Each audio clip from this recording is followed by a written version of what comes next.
Hello and welcome to this week's Level Talk programme. My name's John Harrison. Last week we broadcast a programme about the pros and cons of the gig economy inside Western world. Now, the overall conclusion from that programme was that the gig economy actually, which already accounts for between 20 and 30% of jobs in the United States of America, for example, and is growing fast, was positive.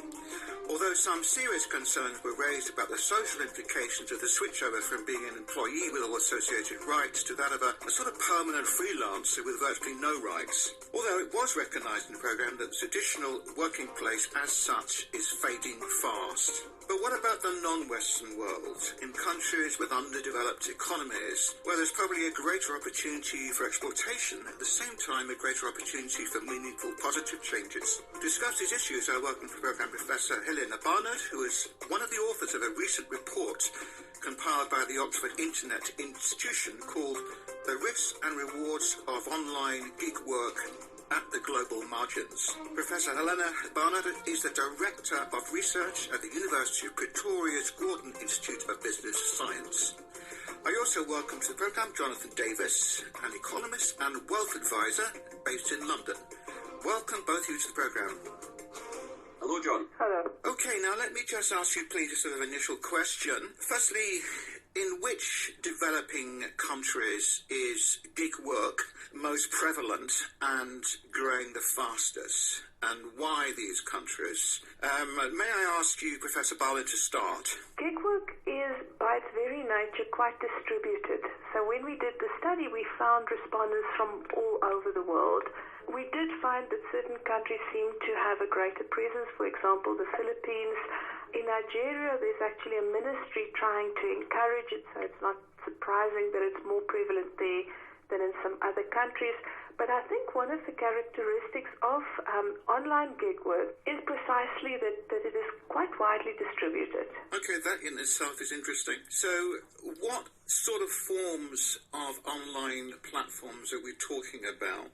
In a nutshell, my question is, are these sites that allow the hirer to communicate directly with a supplier, or are there intermediaries involved? Well, the answer to that is actually both. There are sites that are you can directly, as a potential buyer, you can place a job and potential suppliers can then bid for that job and communicate, and the buyer can find out more from selection of shortlisted people.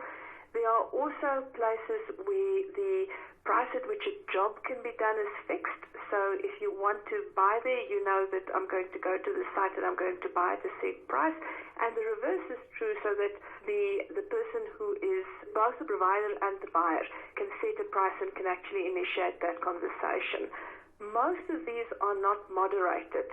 So there isn't a quality controller acting as an intermediary, but there are also sites where there's a quality controller. So there would be, for example, a form of training and pre-selection, and the people who are on that site, there's a guarantee of a certain quality that will be delivered. I take issue with this thing about moderating. It's very regulations that somehow there has to be some big brother or some big head honcho running the show. No, I think that is not what we want. The suppliers of services, the people doing the gig economy, they don't want head honchos. They're making money by providing their intellectual and other services through the internet, perhaps to customers thousands of miles away. They don't want people getting involved. They want to be able to just provide that service and make some money. And that's why this is growing hand over fist, because there are customers who want the services and there are suppliers who want to provide the services. Just let them get on with it. Okay, Professor Barnard. I think what we're seeing in the market is a diversity of offerings in the market. So there are individuals who will want to buy. Let's say you're looking for a transcription service. You've done some interviews and you want to transcribe it. There are some people who want to buy it at the lowest possible price, and there are some people who would say, I'm willing to pay more, but then I want to have a certain level of quality. So what we are seeing is that there are different types of sites, and some of these sites, and part of the service that the site is offering, is an internal process of quality control or moderation where they will not allow you to be a provider there unless you meet the quality criteria. Then there are other sites where basically anybody who wants to try a hand at it can try and become a provider on that site. So I just want to make it clear that what we're seeing in the emergence of these online platforms is also the emergence of a new type of market with a wide variety of offerings, and that it's perhaps a good idea to differentiate between different types of buyers as much as different types of suppliers. Yeah, can I just ask you a question quickly, Professor Barnard? You mentioned there's basically two different sites. Those sites which try to, in some way, regulate, perhaps another word, quality control could be another description to label those sites. And those sites where it's just basically direct connection between a buyer and provider. Now, can you give us any figures, statistics, how many of each we're talking about? It's incredibly hard to do it because this is a typical growing market, so there's not yet a lot of consolidation, and there are specific sites. So there would be a site for voiceovers or for design work or for specific music industry or for economists. So there's a wide variety of these sites. And precisely because it's a growing market and we're not quite sure how to regulate it, even if we wanted to, it's extremely hard to get a handle on it. However, what we are knowing is that on the large platforms of the double-sided ones, where both parties can post and directly communicate, we are talking about millions of participants on the platforms. Yep. Okay. Now, Jonathan, I'd like to ask you to outline, please, to me and to listeners, in a nutshell, what are the positive effects of the gig economy? We hear all sorts of stories about the negative. What about the positive effects? How do you see this sort of good things about this new gig economy being, from your point of view? We in the West, we have very high business costs, living costs, largely, perhaps for another show, largely as a result of central bank and government policies. Our cost of doing business is so high. So, if we can achieve the same ends, if we can obtain the same services at a lower cost, and therefore our bottom line, our profit rises, well, of course, that's one of the objectives of capitalism, of free markets. It's what keeps the thing going. It keeps the economy going, that businesses prosper, grow. So we can, of course, recruit and employ people locally, but the fact is they cost X. If we can find the same X quality of service for a half of the price, a quarter of the price, a tenth of the price, we'd be absolutely mad not to take advantage of it. So the customers, there's an obvious benefit. The suppliers, say you have grown up with a pretty good education, but there's absolutely no job opportunities in your, for example, war-torn or hugely socialist environment, and basically your economy is shot to pieces. Get yourself a mobile phone, get yourself a cheap computer and access to the internet. Suddenly, you could be making $5 in a day, which might have been, perhaps the professor can tell us more clearly, but that could have been a month's wages, perhaps. So, of course... Okay, thank you. And I've got a whole list of points I'd like to bring up, but you just brought up another one. I'd like to just raise that one quick.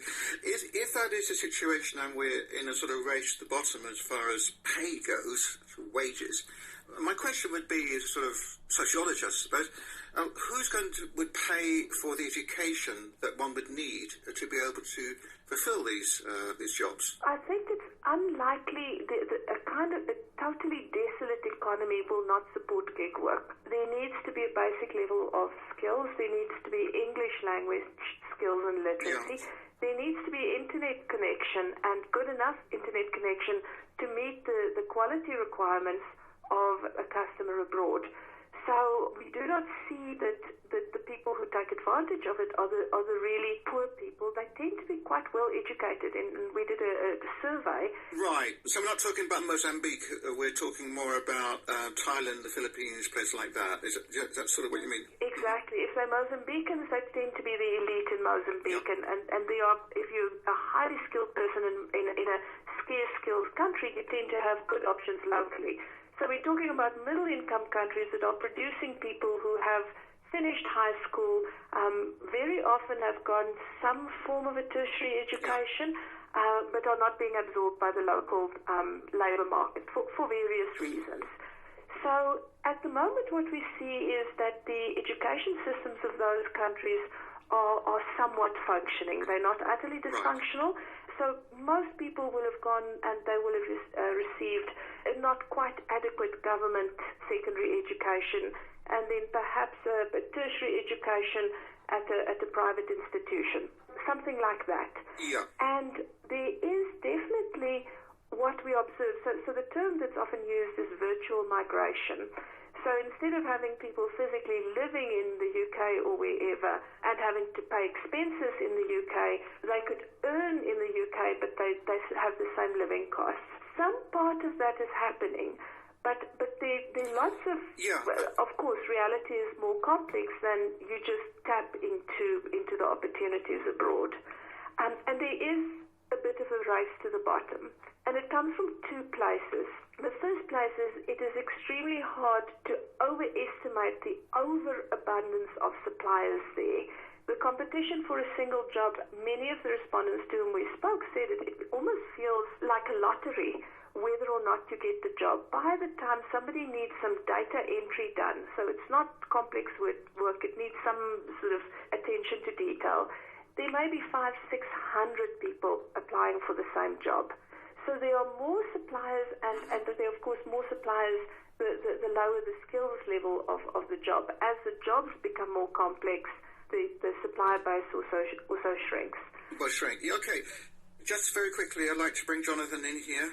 Jonathan, I mean, you're hearing this, the other side of the argument. I also take on board your point of view that it's just sort of pure capitalism in a way, the market rules. But having just listened to what we've just been hearing, both of us, about education levels and so on, are you not worried that the growth of the gig economy will actually lead to a degradation of the infrastructure in third world countries, not an improvement? Or do you see it being an improvement? I'm not worried about that at all. You're not worried about that at all, right? Not in the slightest. I mean, the people there providing these services, this is the first time in human history they've been able to provide these services virtually. First time ever. First time they've had an opportunity to make money from someone 1,000 or 10,000 miles away. This is absolutely, utterly fantastic. And it's just nascent. Yeah. It's been going, 5 years? Google is only 10 years old. It's one of the most valuable companies on the planet. These things take a bit of time. I get the point that there are potentially hundreds of people trying to get the same job. Well, partly that's because those buying the service, we aren't used to it yet. In fact, do you know what? So, honest truth, literally, I only heard about Fiverr, with a double R on the end, about 3 months ago. And I'm not bad on internet-type things. So it shows you that it's taking time to get through. No, the more this takes hold, the more people become comfortable with providing the service and receiving the service, then the more there will be a greater equilibrium between suppliers and demand. This is absolutely fantastic. What I'm worried about is that governments are going to try and get hold of this and tax it out of existence. That's what I'm worried about. Okay, that's a very good point, and I'd like to return to that point after a very short break.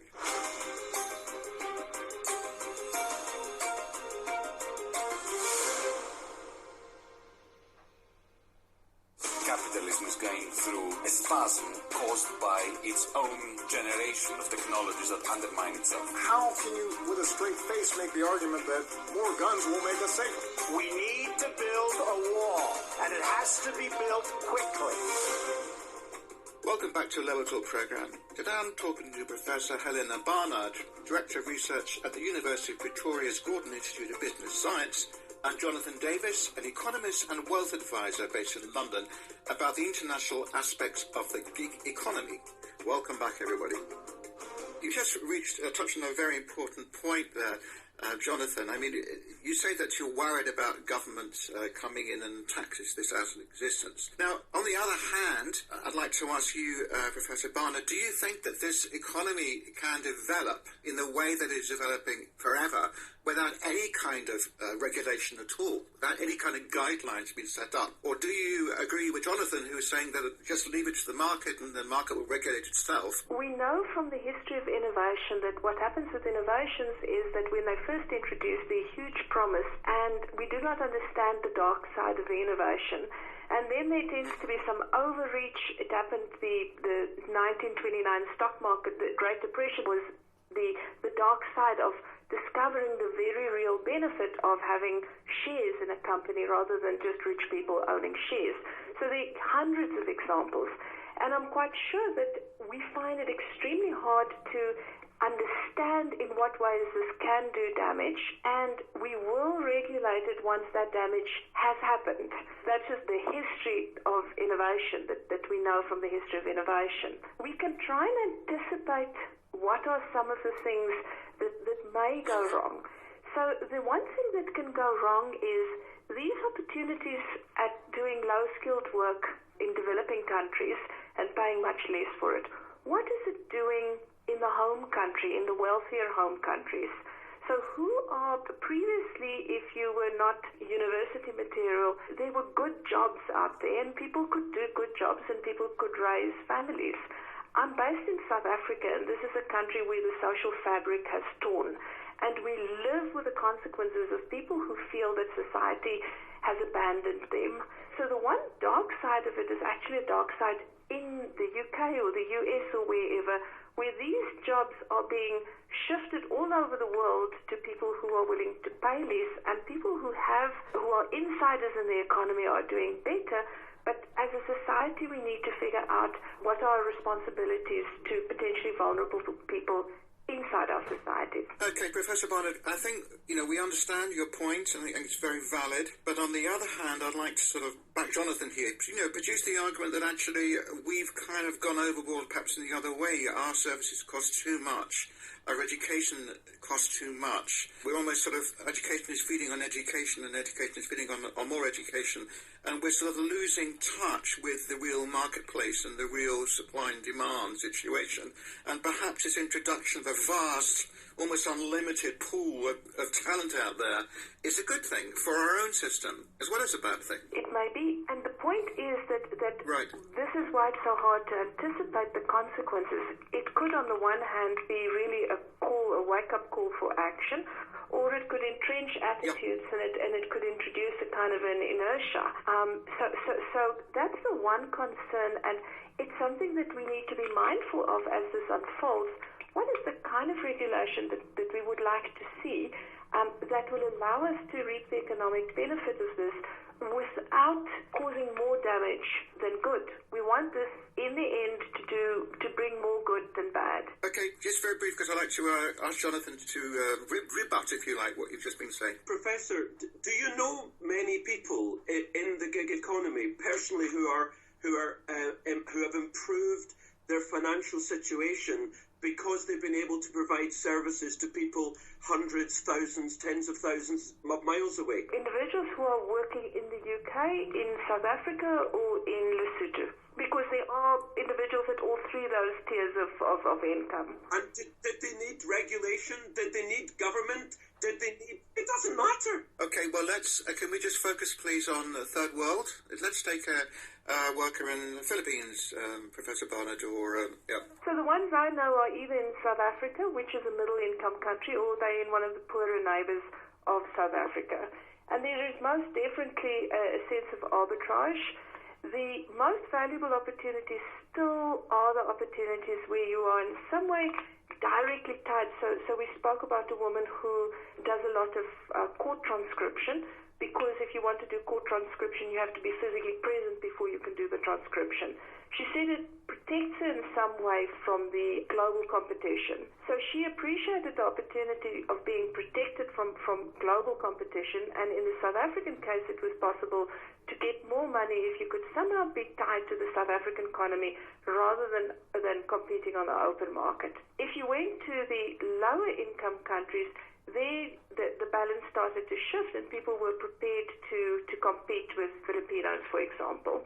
what we are seeing is that there's a very real sense of trying to figure out what are the opportunities that are available to me locally and using that to judge whether an opportunity on the gig economy is attractive or not.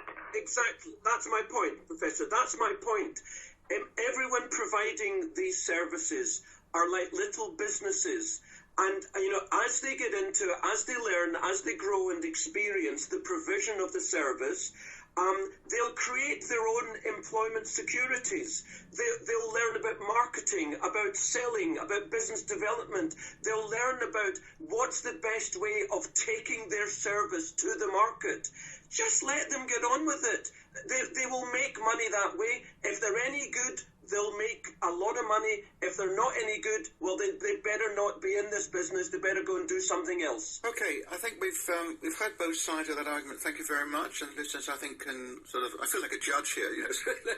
So let's move on to the next theme. And actually, my next theme is a bit of an odd one, I suppose, but I just want to that I'm interested in. In this decade, when many countries are trying to prevent migration and using the old age-old arguments about, how migrants take our jobs away from us and all that stuff. Does online gig work not undermine the whole process of protecting workers' positions and rights? Jonathan? In the ultimate conclusion, the ultimate logic is anything to do with intelligence can be exported.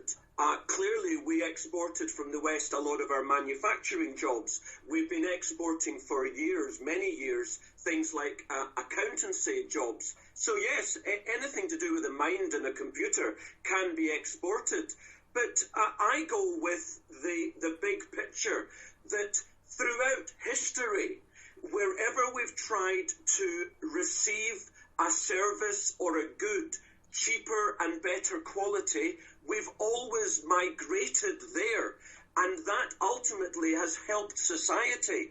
When you think about, over the last 40 years, how many hundreds of millions of people in abject poverty in the emerging markets are now actually self-sufficient. They are actually making money. They're no longer in abject, dire situations because we've exported manufacture. If we could also export services and intelligence, I'd be absolutely delighted, because what that would mean is it would reduce the cost of my business, and therefore it would help me and my business do other things, because that's how the free market works. It will create more employment and job and business opportunities. Okay, just very quickly, Jonathan, I'd just like to ask you again the question, will the development of the gig economy make it stupid and pointless to build barriers between countries and stop migrants? Because one of the reasons that migrants migrate is because they want to find work. I think politics will put up barriers, not economics so much. I don't get the idea of, there are 25 walls, quote unquote, in the world, so I was reading recently. I think it's more about politics than economics. Okay, fair enough, thank you. Professor Barnard, your opinion, please, on the situation with migration and the sort of new, identity politics that are creeping in everywhere and all sorts of political platforms all over the place.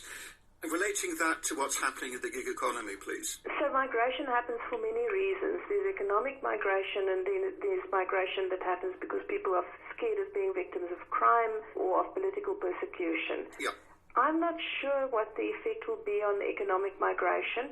It may well have some, at this point, because we don't know the scope of the phenomenon, we're not sure where it's going to end. If it continues to grow, yes, it will offer opportunities, and it is more likely to have economic migrants stay at home. I don't think the reason why we're seeing an absolute inflow of migrants into Europe at the moment has to do primarily with economics. So it's not going to solve Europe's migrant crisis. It may make it easier for the US to deal with the influx of Mexicans. Yeah, okay, got your point. There's a big difference between economic migration and refugee status and other reasons. Fair enough. Okay, well, with this being one of these programs that we've had a good discussion, yet I feel we've got nowhere. There's so much to talk about. There's so many different arguments that we haven't really had the time to argue properly. But we shall come back to this theme probably it over and over again because it is one of the most important subjects, tendencies, trends facing us in this century that we live in. And I'd like to thank you, Professor Helena Barnard, Director of Research at the University of Pretoria's Gordon Institute of Business Science, and also you, Jonathan Davis, an economist and wealth advisor based in London. Thank you very much for tuning in today. Tune in again next week. Level Talk. Goodbye.